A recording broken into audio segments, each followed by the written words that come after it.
See if it comes up now. Am I there? Wait a minute. Might be there. Might be there. Oh, yeah. Might be there. Echo. Oh, yeah. Might be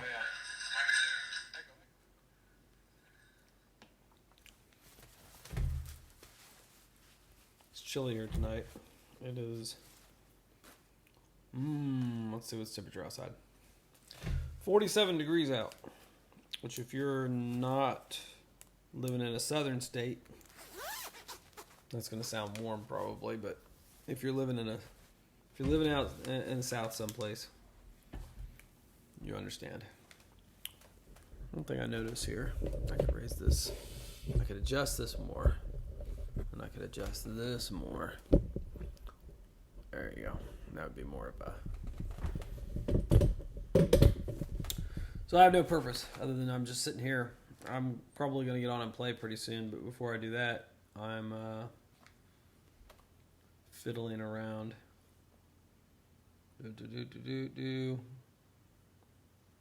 What's this person mad about? Good Lord. Some guy on YouTube went crazy with like biblical passages for no reason. In response to something that had nothing to do with anything. Yeah. So I am looking to see how the I think I have to stream for like 5 minutes on In Real Life in order to cover one of the requirements that Omlet Arcade sent me. But in the meantime, I'm testing a couple things actually. Ooh, you know what? I can turn this mic. There we go. I think that's the right side. Yeah. So I'm testing a couple things. I've got a microphone attached to my iPhone. It's an iPhone XR, and I've got a microphone attached to it, which is the who makes this one? Shure makes this. I think it's the MV88, something like that. I've had it for a while. I use it for usually when we have like meetings and I'm trying to record. I have that. Yeah, as the mic. And then, other than that, I'm just seeing how the in real life streamer thing works. So, yeah. Interesting to try out. I'm going to switch over to my YouTube channel down here and just see how that's working. There it is. A little bit of echo. Other than that, I'm just seeing how the in real life streamer thing works. So, yeah. Interesting to try out. I'm going to switch over to my YouTube channel down here. It works pretty good. Working. What's up, Ore Gamer 360? I'm going to play some PUBG pretty soon. I'm testing out the live feature for the in real life feature. And the microphone that I attach. I got a Shure microphone that I'm testing out. And, probably do some PUBG Mobile pretty soon. And I'm also having a snack of rolled gold tiny twist cheddar. Fantastic. These things are freaking addictive, man. We could buy like 8 bags of these. My wife puts them up on the refrigerator, and in short order, destroy them all. And you can never see really. I'm a thin guy, so it's not like they're putting the pounds on or anything. But man, could just eat them all day long. Let's see. We'll have a little snack, and then I'll see if Freesh or Vern or Crypto or anybody is available. Play whatever they want to play. Usually they're playing Payload, because honestly, these days I enjoy Payload probably the most. Now, if we're playing like one of the quicker match type things, I still like playing Team Deathmatch. I've gotten used to, even though they've got the Team Deathmatch Classic, basically, they call it the training or whatever. I've gotten used to it. Whoa. Sorry. Let me cause it cause an earthquake. I've got Team Deathmatch Classic. I like that. But honestly, I like playing the team deathmatch that they've come up with where you got to have the loadout. I don't remember what they call that now. And then I also like playing that domination mode, which I kind of predicted a domination mode when I was saying, they should come out with some sort of capture the flag or something. And honestly, I had forgotten about domination modes where you hold a point. Or I would have anticipated that. I still wouldn't surprise me if they come out with a capture the flag. The traditional deal where you have to work as a team to go across a map. Somebody have to grab the flag and then somebody else will have to cover and stuff.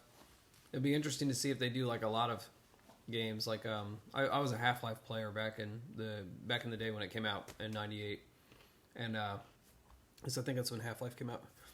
I was there when Team Fortress got released with it, and they added, when they put in the Team Fortress stuff, they had modes for the guys. You could be a scout, which had the speed but not as much armor. You had the heavy gunner, which had a heavier weapon but not, and he had heavy armor, but he wasn't very fast. You had an engineer, which could build turrets and stuff that you could put up in different positions to guard areas, kind of like they have in Call of Duty Mobile.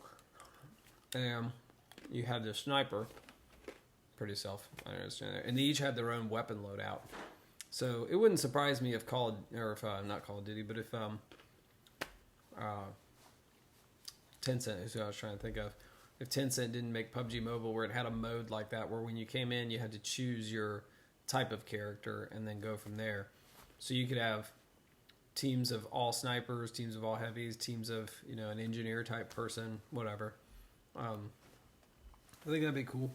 I always like playing as a scout because I enjoyed trying to run and get the flag and move it as far as you could. In your typical capture the flag thing, you grab the enemy's flag and you move it forward, and then if you get killed, the flag is there unless somebody recovers it. So, you work in teams of 2 or 3 at a time, moving up, try to get the flag, keep moving it, and guard the person who's carrying the flag. It's the best way to do it.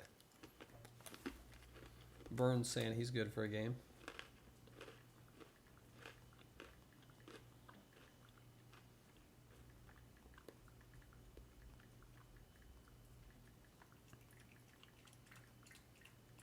I'm testing on Omlet and YouTube and having a snack. It's messaging Vern. So Vern's going to get on, so hopefully I'll be able to get some games going. Yeah, that was... so that's kind of what I expect for the future of those, but... Payload's been a lot of fun. I've gotten more to where I'm enjoying it more. I'm not even really... This season, I don't even know if I care to make ace. I'm like, what's the point? I got the Royal Pass. I'm at like level 86. But if Vern and Freeze from Crypto and whoever, we're playing with, if they want to play Classic, I'll do those too. It's funny, I'm only at like... trying to think what level I'm at. I think I'm in the diamond levels. So earlier today, I had a match where I dropped in. I was trying to just kind of chill and do my own thing off to the side and not get into anything. Well, I ended up in an engagement. I only managed to kill 2 people. I actually thought I had stolen the bot kill too, because I had 2 guys trying to kill it. Well, one guy was here trying to kill a bot, another guy was near him, and I hit the one, dropped him. I thought I'd stolen the bot kill. But I ended up with only 2 kills, so I guess not. But I only had 2 kills, and I was like the 15th team killed. And I still got 3 points. It's so funny how when you're in the lower ranks, you get points pretty much no matter what. You can only imagine what it's like if you're in the if you're brand new to the game and you're like bronze. I guess when you drop in, if you get killed instantly, you still get points. It almost makes me want to create another character just so I can play a bronze match and just try to wipe everybody out. Probably other people will do it. So yeah. Let's give it a few minutes here, and we'll hop on and do some whatchamacallit? Some PUBG Mobile. There we go. Can't think. What's this? Whether you're a self-defender or a law enforcement officer, you need to know that you have to be able to turn the light switch on to go from verbal to physical to deadly force skills at the drop of a hat. The Mantis X firearms train you out of Little Rock, Arkansas. Here we're going to see an officer-involved incident that escalates incredibly rapidly through no fault of the officers. We're going to learn significant lessons here about January the 7th, 2018. that allows us to flip the switch and defend ourselves with force and then with deadly force if we need to. We're also going to talk about when the less lethal tools and the lethal tools This is are from a website, and partner tactics, or a and how we YouTube can channel work called together Active to keep Self-Protection. ourselves and others safe. This guy I'm gonna reviews let you listen shooting to the videos and entire stuff. altercation here, and then we'll come back and learn some lessons. Step on out for me real quick, okay? Need to holler at you. Getting out with a parked car, it sounds like. Come on, make sure you ain't got nothing crazy on you, do you?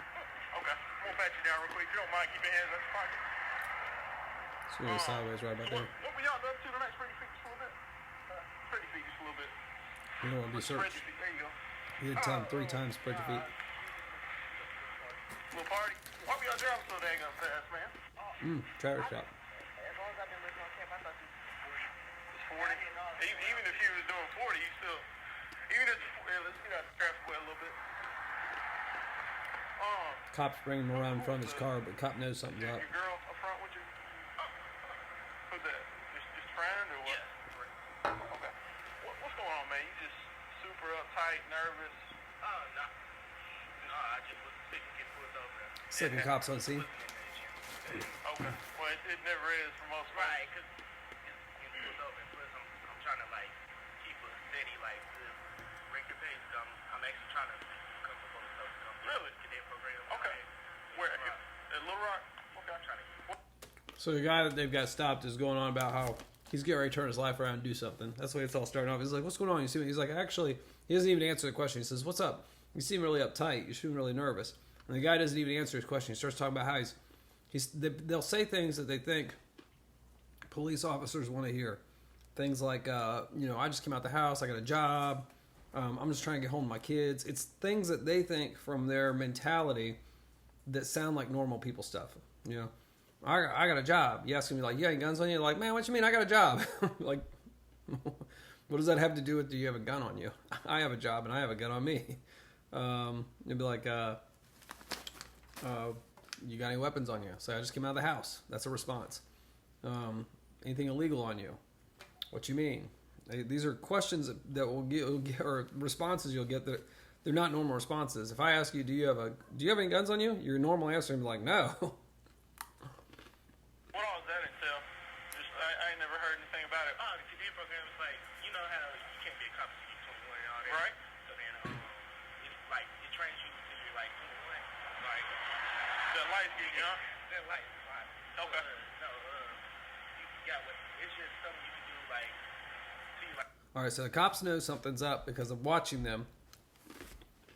They're facing the subject who's off scene, off the camera. You can't see him.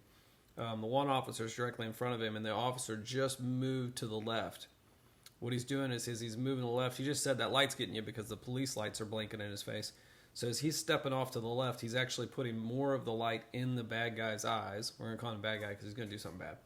We put more light in the bad guy's eyes, and he's putting less light in his eyes. Meanwhile, his partner actually just stepped to the right. So what they've done is they went from standing like this to now they're standing out like this over here. So now the bad guy has to, if he draws a weapon to shoot, he's got to shoot and then turn completely to shoot again, whereas they can both get him at once. Like, April 21. Okay. What all was y'all doing at that party, man? Oh, we were. Nothing crazy. He thinks maybe he's drinking or smoking weed I or said, man, something like that. I'm catching a vibe from you, man. I'm trying to figure it out, bro. I know. I was like, okay, let me calm down because one, I didn't know I had a flash to the front light. That's Yeah. what I was like, like I was Yeah. Look, man, I'm just gonna shoot it straight with you, man. Like I said, just the way you was acting, man, it's making me feel like that. Yeah, I know. in that car. You got a little bit of weed or something in there, nothing like that? No BS in there, nothing to get you hemmed up? Is it okay if we look? He most definitely has something that's going to get him hemmed up. That's why he's acting the way he's acting. Okay. All right, just hang tight back here with Officer Blankenship. So he asked him if he could look inside the car. The preferred terminology is, can I search the car? But it's a nitpick point that'll happen later down the road, maybe. It's nothing guaranteed to be a problem. All right, so the bad thing about this is he did a quick pat down of the guy. If he missed a weapon, he is now leaving. Instead of two guys being on the bad guy, he's going over to search the vehicle where there's still a passenger sitting in it. So he's going to have her step out, which is going to take some time and distraction. It's actually, she's another distraction. But he's leaving his partner stand there with him. If you think there's something in the car and you think there's that much going on, I don't know why you wouldn't just go ahead and cuff him up at that point. You know, maybe he's just afraid to do it or whatever. But, or not afraid, but I mean thinking it'll be bad in some way. But there's nothing wrong with saying, you know what, you're acting so nervous, I'm going to place you in handcuffs. Hey, bud, I hate to do this to you, man. Step on out real quick, okay? All right, so now the bad guy has actually walked over to the side where he's behind the other officer, who now has to turn to face him, putting his back to the person who's being brought out of the car. And it sounds like the person they're bringing out of the car is actually a male, because he said, hey, bud, go ahead and step out of the car for me. How you doing tonight, man?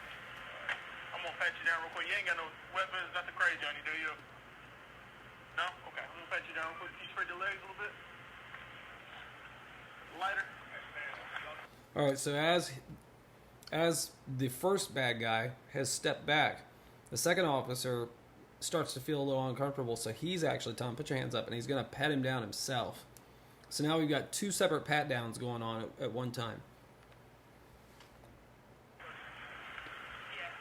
What you got back here? He's telling the first one to sit down on the ground. A bootleg what? Back here? Is it okay if I check it out? What's a bootleg bandana? So it's just a bandana. Bootleg like you stole it or something, or what? Oh, okay. There's a car drive about to sit down. Partner back here. Step on out, bud. All right, so now they've got two guys out of the car, sitting on the curb, and I just heard, step on out of the car, bud. So now we're about to have three guys out of the car. And the third guy that getting ready to have a step out of the car has seen what's going to happen.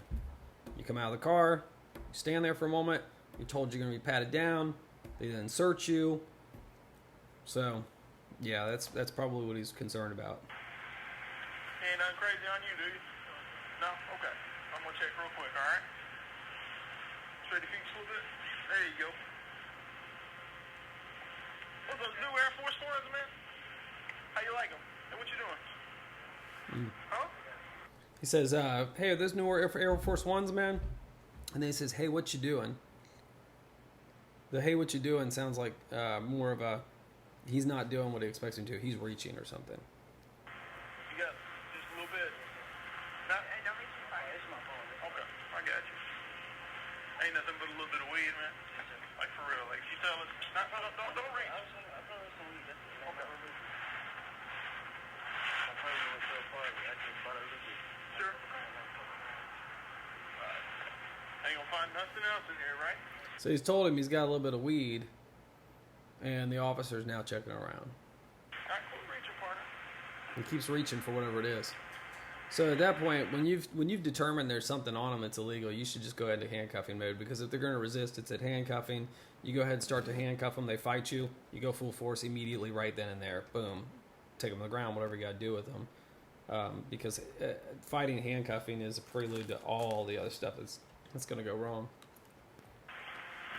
Spread your feet.